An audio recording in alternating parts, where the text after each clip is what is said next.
Shalom and welcome to Superheroes for the Messianic Lifestyle here on lamnetwork.tv, where we interview people who have been walking the life of Torah for a while now, to give you hope that you're not alone in your understanding that God still cares about his commandments, still considers them the standard of a holy life, and wants us to live by them through the lens of the finished work of Yeshua the Messiah.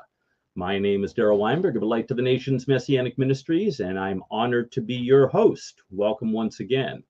And tonight I have the distinct pleasure and privilege of being able to interview someone who is no stranger to this lifestyle. Our guest has been not only walking a Messianic lifestyle and trusting in the finished work of Yeshua the Messiah for many, many years, but is also an artist and musician that has been contributing praise music to the Messianic scene for many, many years. And so without further ado, I'd like to bring in Jeff Roberts of Voice of the Shepherd. Welcome, Jeff. Welcome, Darryl. It is wonderful to talk to you. I'm glad we were able to work through a couple of small technical glitches, and just want to say a warm hello to your audience and everybody who is tuning in either live or will watch this later on. Looking forward to chatting with you. Yes, indeed. So where is it that you reside, Jeff? I'm in essence, Cleveland, Ohio, about 20 minutes east of downtown Cleveland, Ohio. Okay. I was actually speaking with the other folks from Basora and associated down there, and I might actually be heading down at the end of next month to do a little book promotional tour. Oh, praise God. Yeah, so it's been many, many years since I've been to Cleveland, so it'll be good to come back and pick up where I left off about 15 years ago. So absolutely. You have been, how long have you been walking this lifestyle? When was it that you came to faith and came to realize that Yeshua was the Messiah? Darryl, it's been 36 years, so it's been since 1986. I did not grow up with the Lord. Came from parents who were Orthodox, so really had no understanding of who he was until later on in life. So what was the trigger? I mean, you obviously didn't get the gospel when you were at home, very much like me. So, I grew up in a secular Reform household, but what was it that led you to search out the Lord? What were the events? As long as I can remember, Darryl, I had this secret love for Yeshua.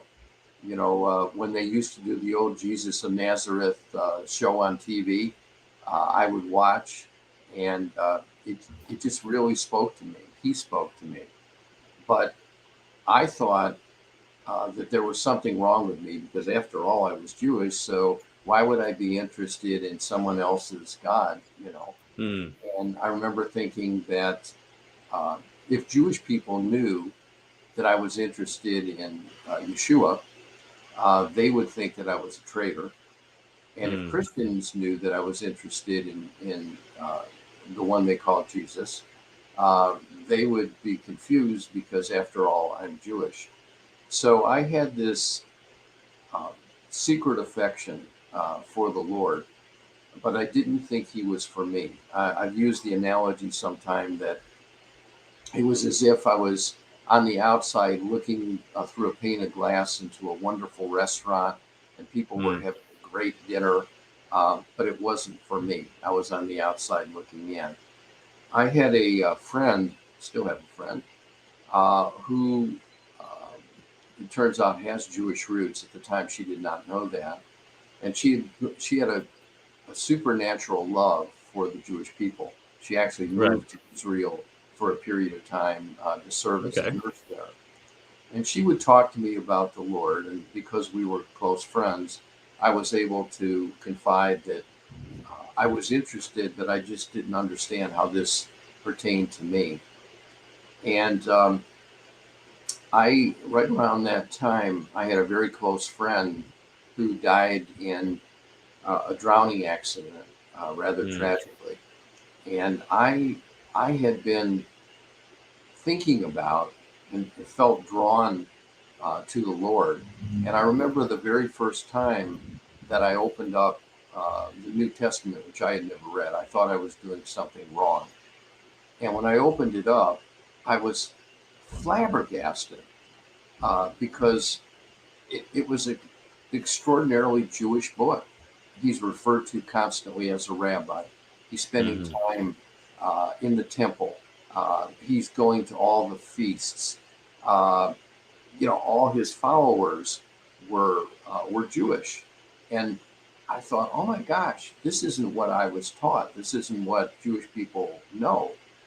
And so around that time, um, my friend had died, and I was invited to her funeral. And so I'm sitting in the back of this church, and I'm wearing a yarmulke because I'm Jewish. And so they do an altar call. They ask people to come up front and do communion, which of course I had never done at that time. And so I'm at the end of this really long line, and I'm feeling like the entire room is watching. Who's this guy with the yarmulke on? We're walking up towards the front. And so when I got to the front, there was a parish priest there, and I sort of leaned over kind of quietly, and I whispered to him, Father, I'm Jewish, because I didn't want to do anything under false pretenses. I said, I'm Jewish, but I love Jesus as much as everybody in this room. And so he looked extremely confused. And there was what seemed to be a very long pause. And so he kind of whispered, he leans over and he's whispering in my ear, and he says, in regards to communion, okay, I'll do it, but it doesn't count, And then shortly after that, this friend of mine calls me back up, who I've been speaking to about the Lord. And she said, listen, Jeff, I know you're a musician, so there's somebody I really want you to go see. And I said, well, who is this? And she said, it's this singer-songwriter, it's a psalmist by the name of Marty Getz, who I'd never heard of. And I didn't want to go see him. I remember saying, I don't want to go see some Holiday Inn lounge singer who plays piano and sings. But she said, no, Jeff, you really need to go see this person. And so I went to a Marty Getz concert about 36-ish years ago. Marty's become a friend since then. And I walked in the room, and Darryl, again, I was dumbstruck, because I had always thought that I was the only Jewish person in the world that was interested in the Messiah. And here was a room full of people. Half the people probably were wearing kippahs, and they were clearly Jewish. The other half of the room were people who probably weren't Jewish, but they had this admiration or love for the Jewish people in Israel. And it was completely revelatory for me. And then shortly after that, I told my friend what had happened, and she said, there's this place where you can go and still be Jewish, retain your Jewishness, that honors Yeshua, Jesus, but honors him from a Jewish perspective. You ought to go check it out. And went to Tikvat Yisrael, where I've now been for 36 years, and have never left. So wow, that's how I can talk in a second about my family's Jewish background, but I never would have expected it. And now it's a heart passion for me to help reach out to other Jewish people who, like me, maybe have a secret interest or desire to know about Yeshua, but don't realize that they can and still remain Jewish. So, and I want you to really unpack that, because that was my experience as well. I began my journey when I was 25, and it took me 3 years through a whole litany of events that I could spend hours talking about. But the culmination of it was I had to know that in by accepting Jesus or Yeshua as the Messiah, that I was not giving up my Jewish identity. Can you articulate how important that is to our people and why there's so much hostility? Because I think a lot of our listeners and a lot of the people who are coming into the Messianic movement, coming from a Gentile background, don't really appreciate how huge an issue that is. And Oh maybe you my can God. kind of throw in there about your family's reaction when they found out too. Yes, that is a great point. And to our Christian friends, it's just really critical that you understand this and know how to be extremely sensitive in reaching out Mm, to your Jewish neighbors and friends and people that you and co-workers as well. Um, in my case, my father immigrated to the United States from Europe uh, a few years before the Second World War. Uh, he came over on a sister ship to Titanic actually when he was, I believe, 13. mm, Uh, had he not left then, you would be interviewing someone else because I wouldn't be here. Um, so your viewers need to understand that from a Jewish person's perspective, um, quote unquote Christians are the people that uh, murdered our ancestors over in Europe. They don't make the distinction of understanding people who really walk with the Lord and people who might claim that they're Christians. And mm, so, uh, for a Jewish person, that is one of the biggest things that keeps people away. I know my original rabbi, who was the founder of Tikvat Yisrael, once was talking about um, his dad. And I'm sure many of us who are watching have loved ones who uh, don't yet know the Lord. I wrote a song about it on our newest album with Voice to Shepherd called Faithfully, about the secret pain that many of us have to have mm, fallen in love with Yeshua and understand that he is the Messiah. But we just don't seem to be able to break through to family members, and that's a discussion for later, perhaps. But in terms of Jewish people, we're told that if you want to follow Yeshua, that in essence you're no longer Jewish. You have become a Christian.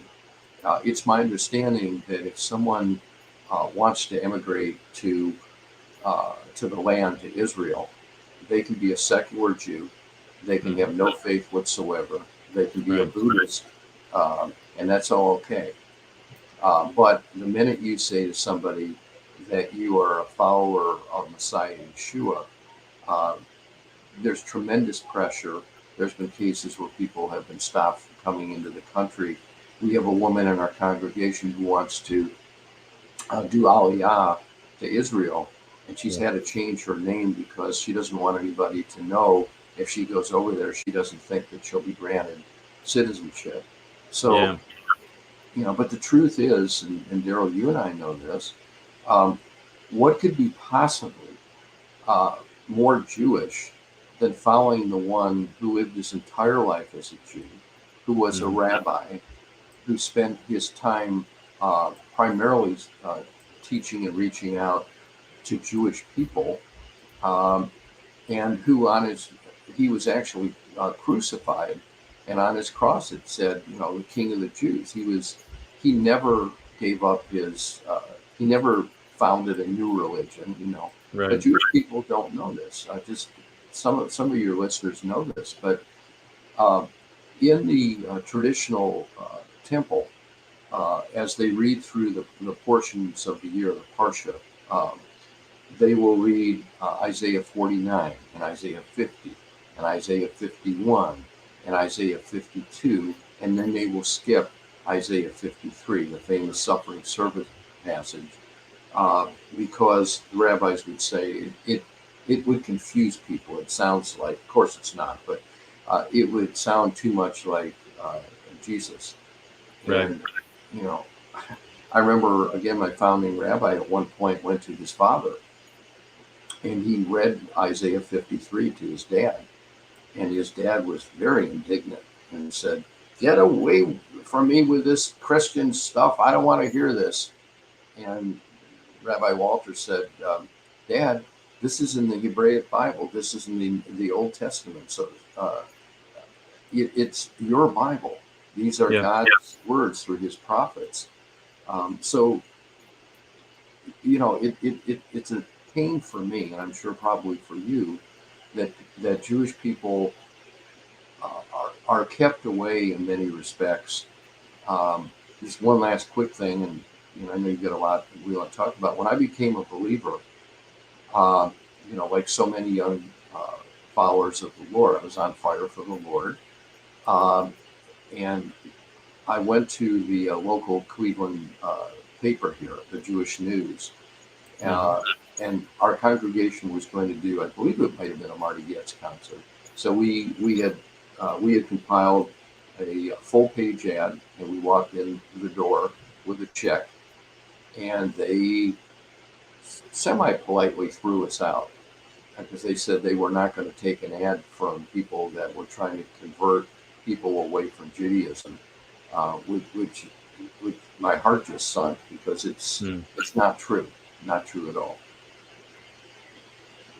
Yeah, it is such an intense battle, and it's a spiritual one because when I came to faith, my family became very, very hostile.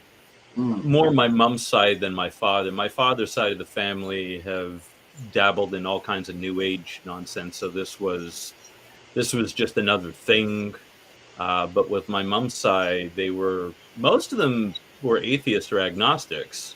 Yeah, right. But you don't do this. I mean, my aunt and uncle, my mom's sister and brother-in-law, militant anti-theists. Like my aunt was psychiatrist, and I was actually at the Passover table. So we're celebrating the Exodus from Egypt and talking about God's faithfulness. And my uncle's cousin's husband calls me an idiot for believing in creation. Oh, okay. And it was that same uncle that took me to see the rabbi from Jews for Judaism 3 years after I got saved in order to deprogram me. And I said to him, I said, "You don't even believe in God." I said, "Why do you care about which one I do believe in?" And he Yes. said, "Because that's what our people have always done." And I'm thinking, boy, it's a good thing you're not a lemming. Yes. And the truth is, it's not always what they've done. No. As one reads in Acts, and they read in the New Covenant scriptures, there were thousands of Jewish people. It says at one point, including countless priests at that particular time. Nicodemus comes to him in the middle of the night, etc., because he doesn't want anybody to know. I think a lot of times Jewish people are very concerned with the possibility of being excommunicated or looking bad, so to speak, to their local Jewish community. And they're more concerned in some cases for what would please God and what the truth is, for what their neighbors might think. And so it's not an easy thing for a Jewish person to make that leap of faith. There was a gentleman I just spoke to this past Shabbat at our congregation. He's clearly Jewish. He's wearing a yarmulke, and he's with a young African American lady, and they had talked about, apparently they're getting pretty serious in their relationship, and they had talked about it. The challenges of a Jewish person and a non-Jewish person getting together, and so God put on her heart to suggest, well, maybe you might want to check out this congregation which honors both of our faiths, where you do not have to give up being Jewish. And I think part of the Messianic movement and faith and the brilliance of it it's a restarting of what God did in the beginning, when most of the original most of the original followers of the Lord, of course, were Jewish. And things, to leave that to the historians, how did things switch?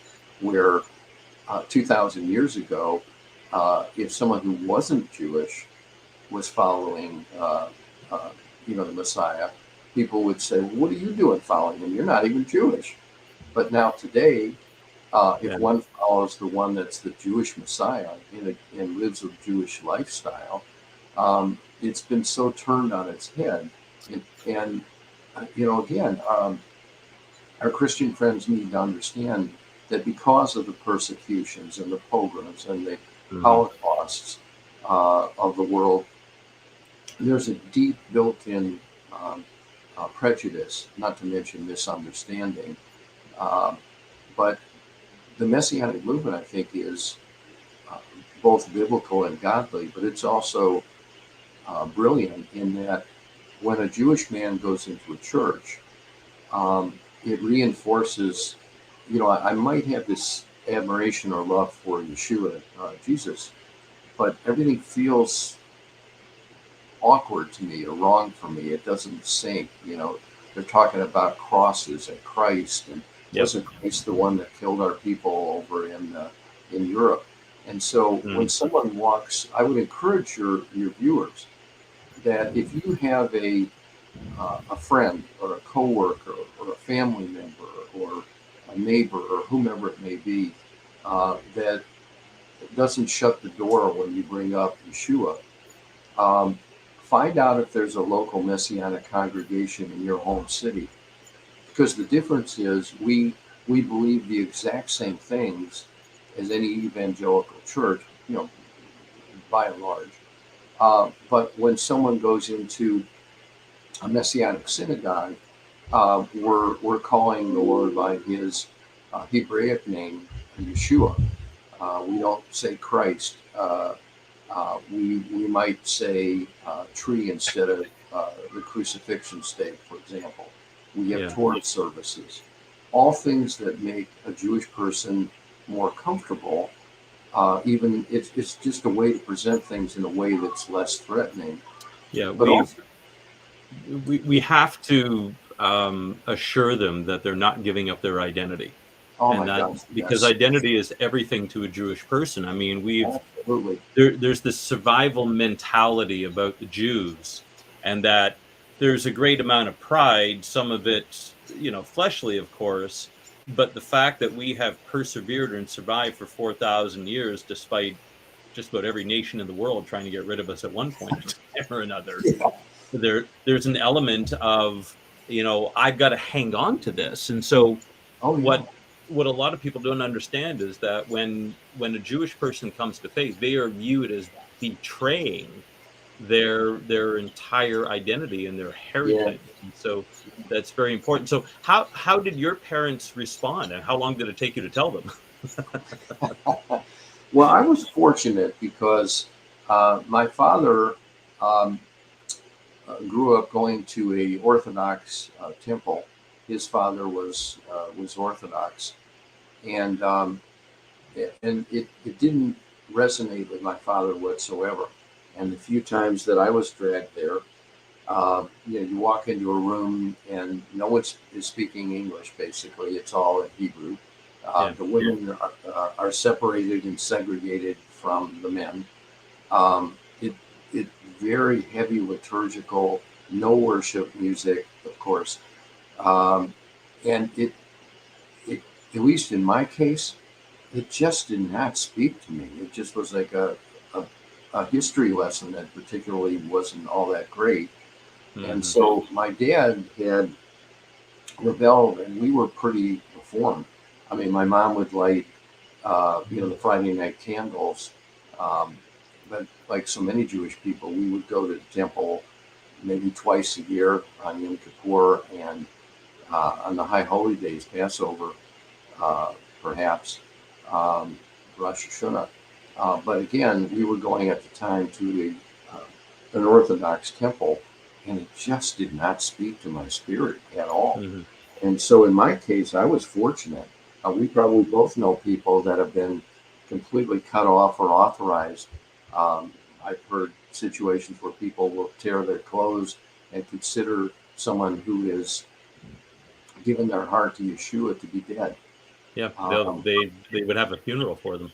yeah, yeah. And so in your case, they tried to deprogram you. In my Yeah. case, because we were so uh, secular, basically, um, you know, I think my parents were confused. They probably thought it was a fad, Mm. uh, and it was a fad that went on and on and on. And hopefully, they saw some changes, in my life. Mm. And they didn't really give me, um, the grief that so many Jewish people have. But going back to your point, uh, the whole heritage, the tradition, is so critically important to Jewish people. And if they buy into the lie that you cannot be Jewish and follow the Jewish Messiah, they will never, or it would be rolling uphill to go ahead and give one's heart to the Lord. Um, Yeah. but it's not true.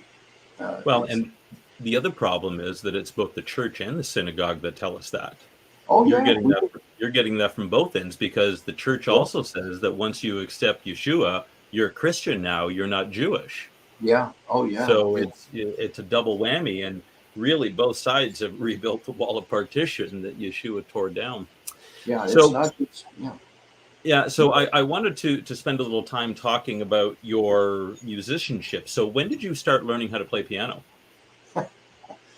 Um, After I came to know the Lord, actually, because when I was a You kid, were an adult. oh yeah, yeah. Oh, okay. I was when I grew up, I was a bass player. I didn't know how to play piano. I met my wife in a group that we had when we were quite young. We wrote, my brother and I wrote original music back in the day, secular, um, and we were a basement band. And somehow, because our music sounded along the lines of, I'm dating myself here, Genesis or Yes or the Moody Blues or something, we So actually, the progressive yeah, style. yeah. And so Yeah. somehow we actually convinced a full symphony orchestra to play our music. So here I'm a 23-year-old kid, my wife's upper teens. We had our music scored out for a 60-person orchestra, and we Wow. actually played in the first um, um, symphony orchestra rock concert in the state of Ohio. Um, Sounds Later like a on, local harem. yeah, well, yeah, a little bit. And and then later on, I got involved with promoting concerts and promoted secular acts. Some of the Temptations.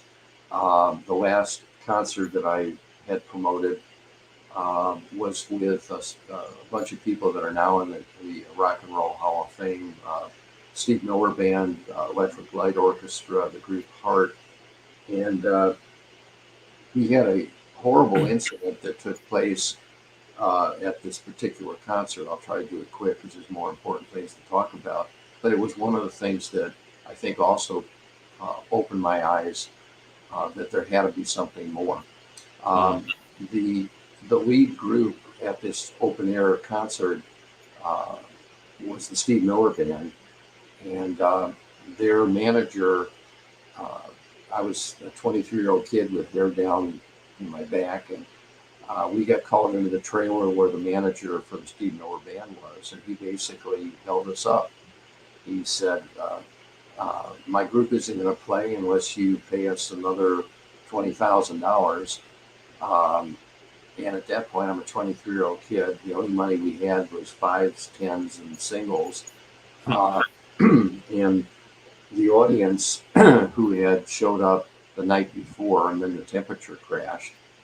So they were at this outdoor racetrack, and to keep warm, the only thing to burn was some of the 100,000 tires that ring the racetrack. So they were not in a great mood.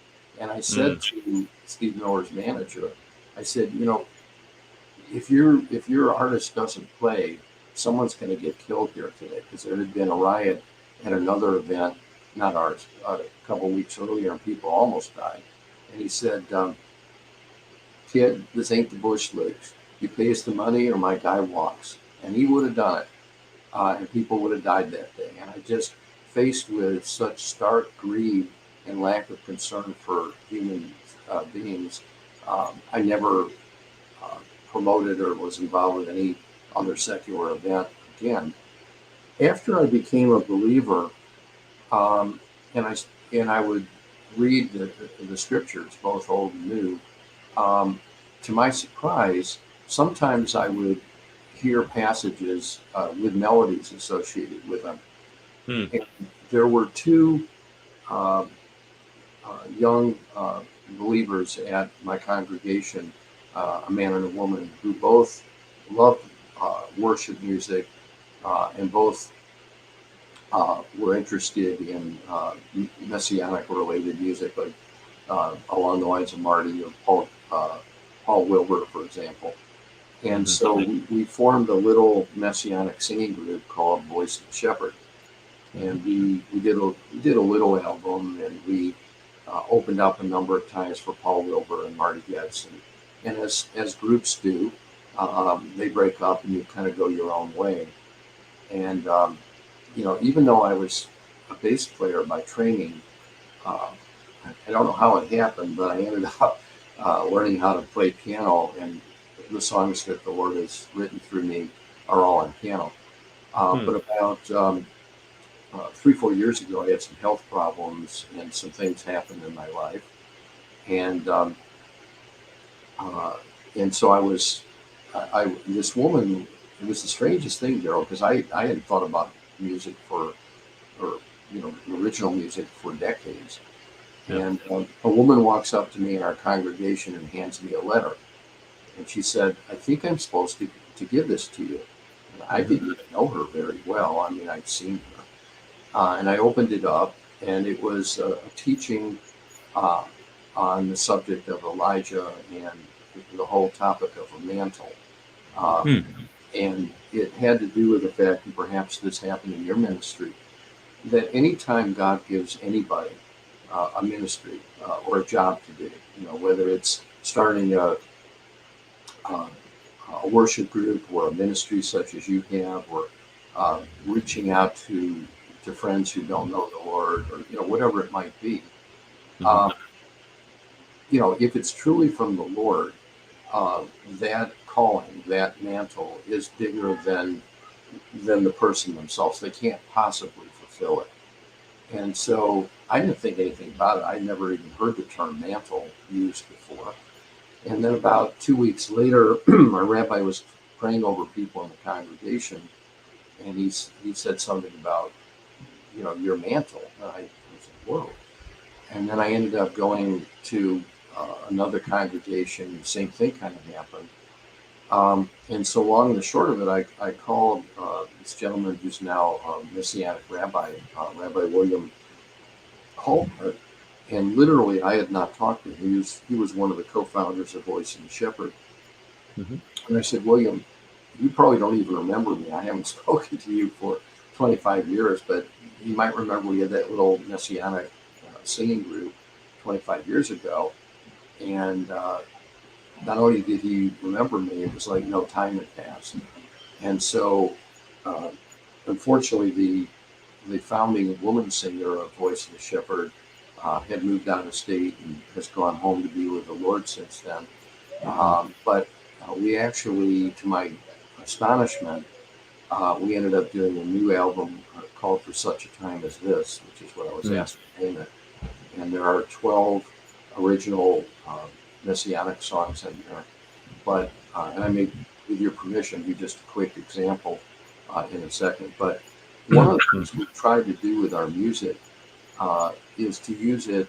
I can't teach like you do. It's not my strong gifting.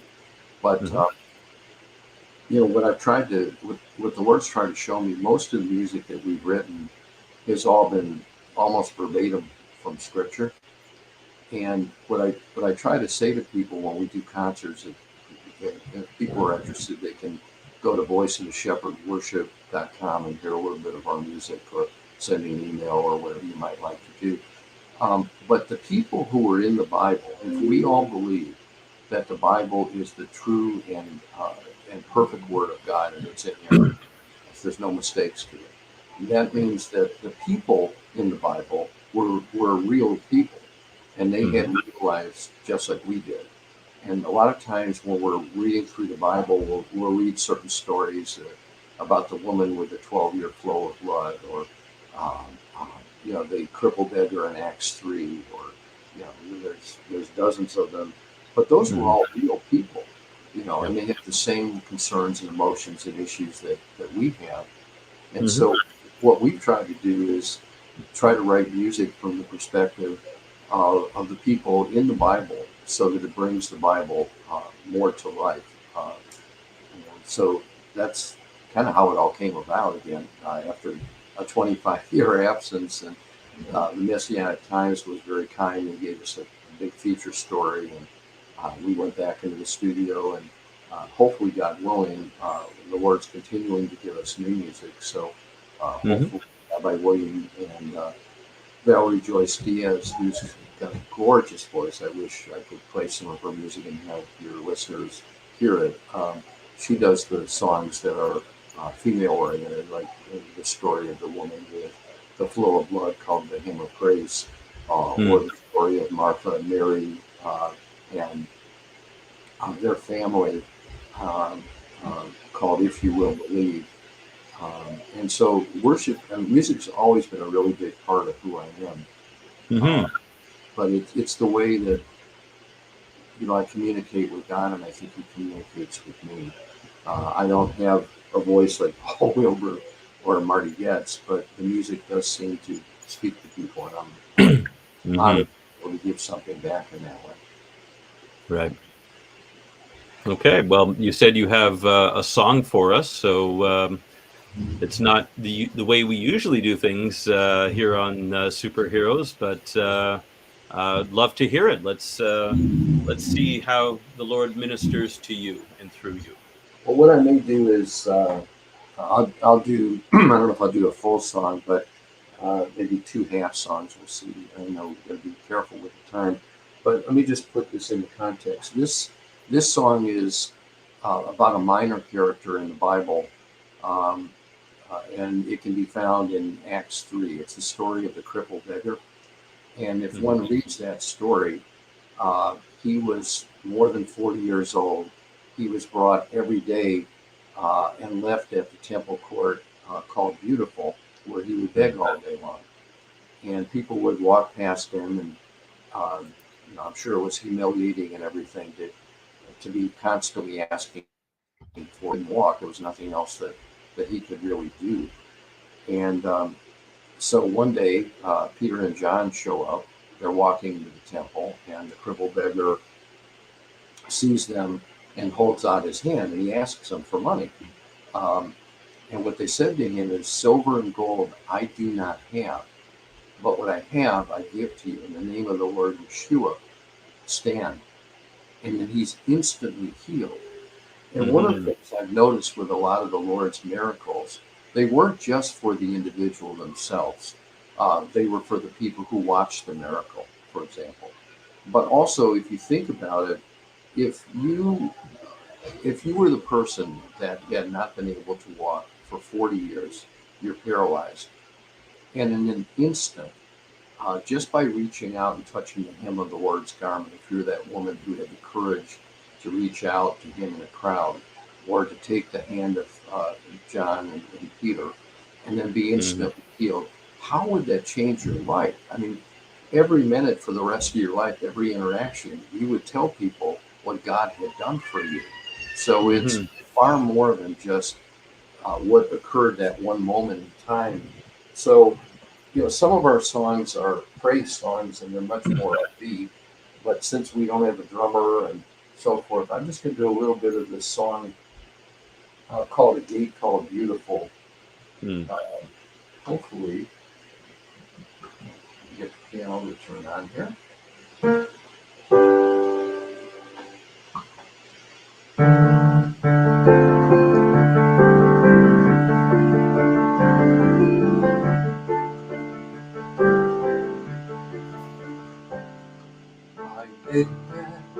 gate called Beautiful, crippled in body from birth.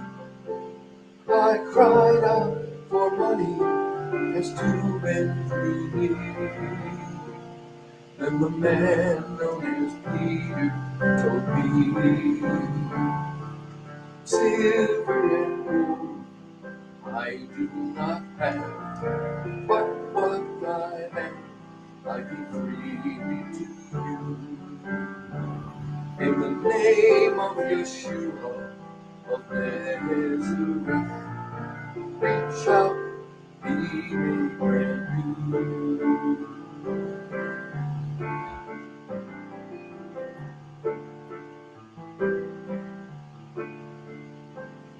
I took his right hand, my legs became strong.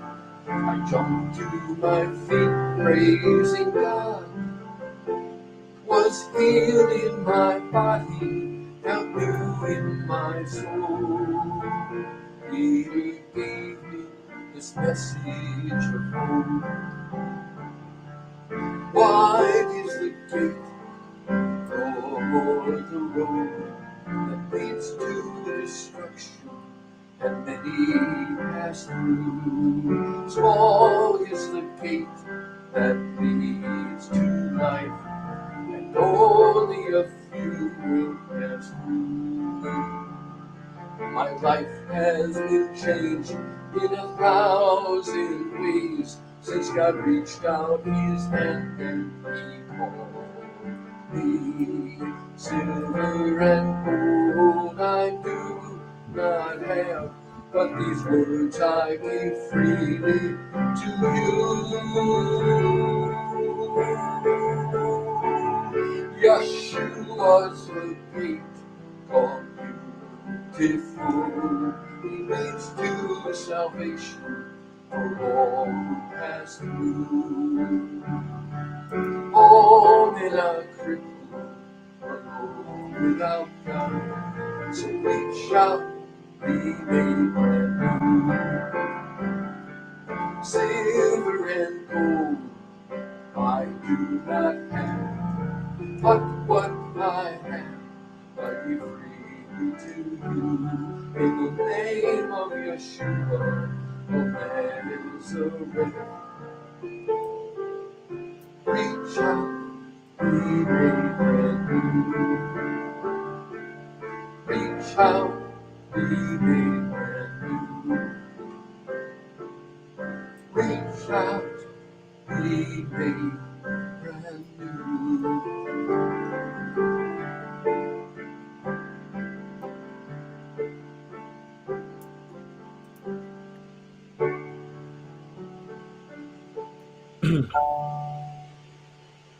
So we try where we can to take the scripture and put it into to music, I guess. And so the Lord has very graciously written 30 songs or so through me and my friends. I don't know if we have time for a minute song. I can do a little bit of the most recent song, but if not, don't worry about it. Yeah, we've got about 10 minutes left, so why don't you regale us?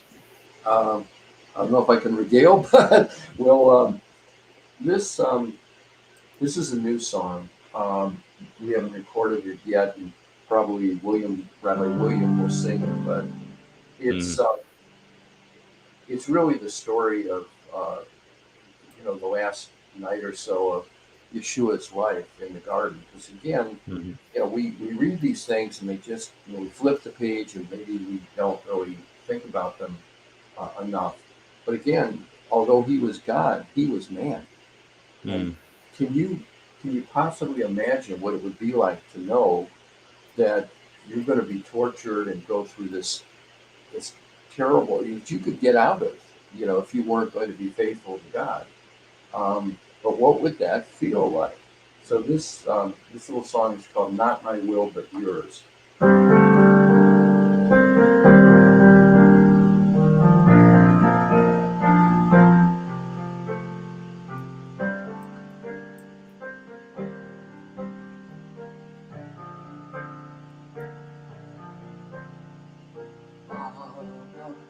I'm suffering here in this garden. My tears fall like blood upon the ground. I know I must walk down this path that you have chosen. Before me, you will take this cup from me. But not my will, but yours. Be done in my life. Not my will, but yours. Be my life. Not my will, but yours, O Lord. Be done in my life. Not my will, but yours be done.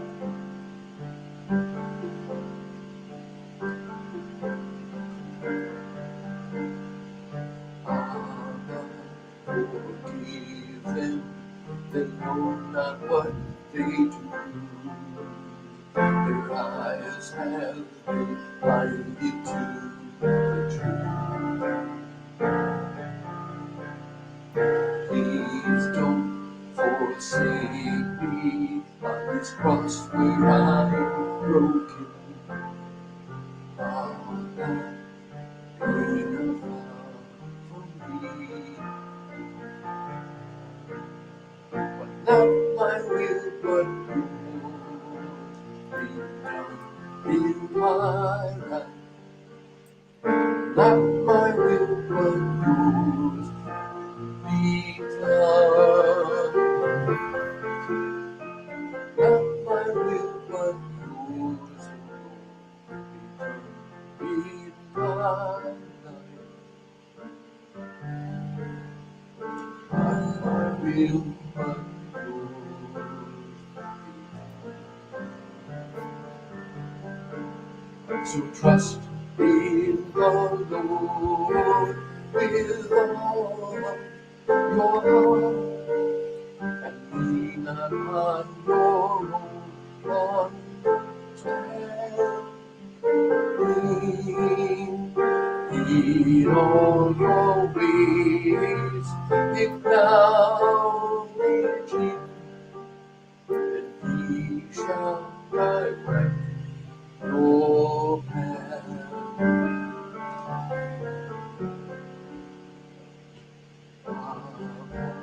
I feel crushed by the sins of all the world, yet bearing these burdens while I came.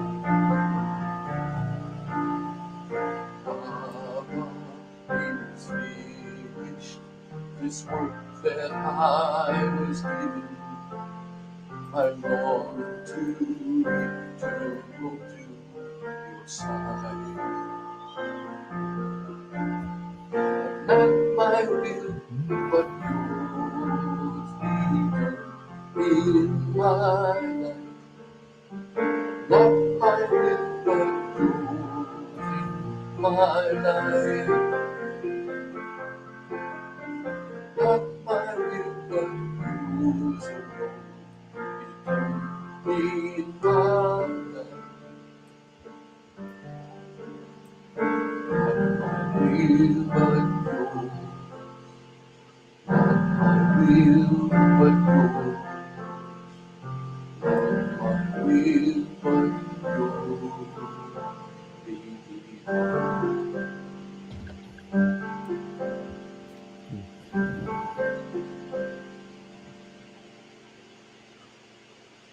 I remember that song from the conference that we did back in November. Yeah, I had the Lord had just given that to me, right? And thank you for allowing me to share that. I mean, I know our music isn't for everybody. It's a lot more introspective, although we have a lot of very upbeat praise songs as well, but they would not be as fitting, perhaps, in this particular setting. Thank you a lot for allowing me to do that. Well, with the couple minutes that we have left, Jeff, what's next for Jeff, and what's next for Voice of the Shepherd? We would very much covet the prayers of your listeners because honestly, I don't know.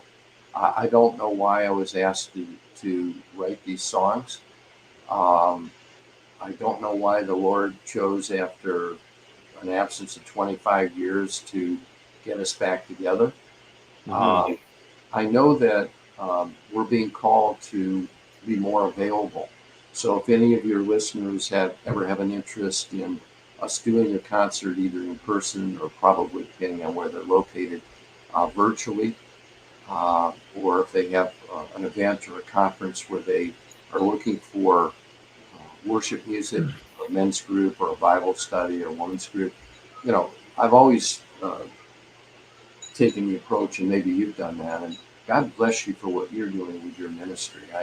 I'm so impressed with what you've done, and I have just a tiny little bit of the connection that you have to India and also to Africa. We don't probably have time to discuss those, but Mm-hmm. so we would uh, covet people's prayers if they'd be interested in receiving the music or getting a copy or a CD.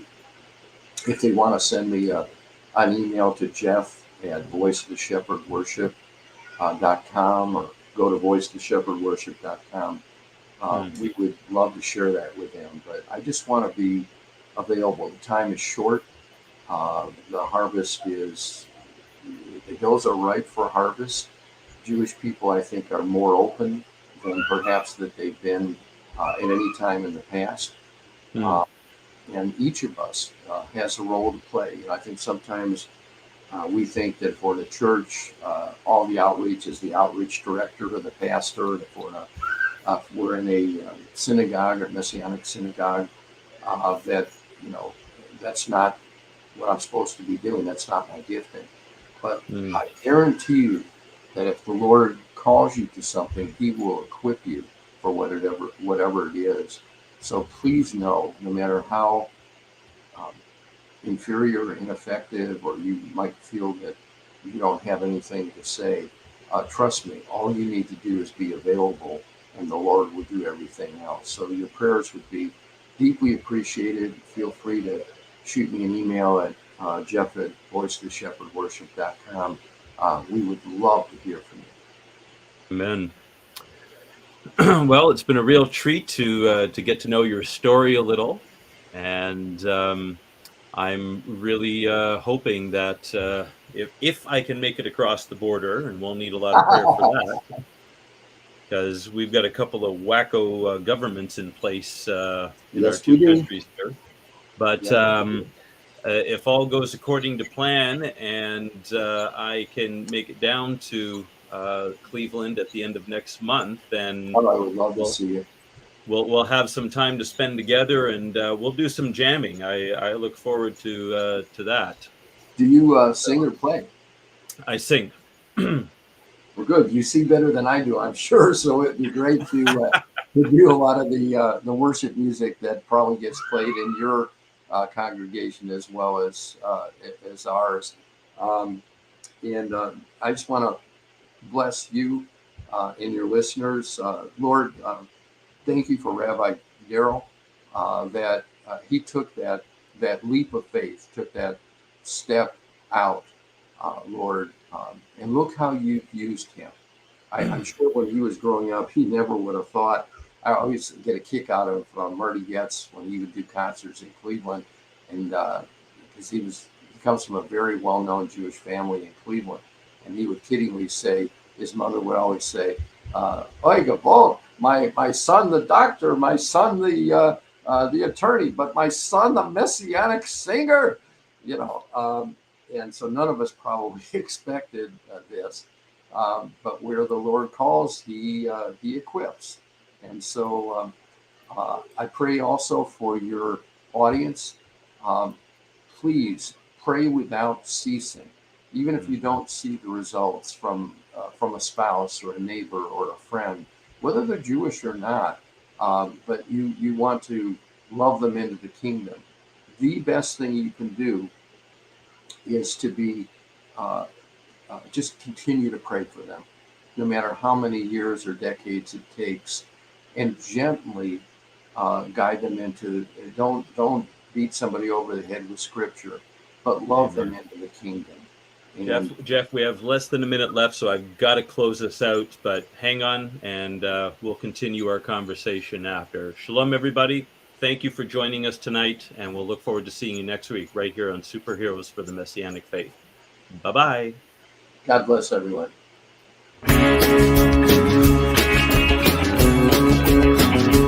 We are richly blessed to bring you what we believe is the fullest, most diverse, yet up-to-date progressive teachings, discussion, and prayer programming you can find anywhere on this planet.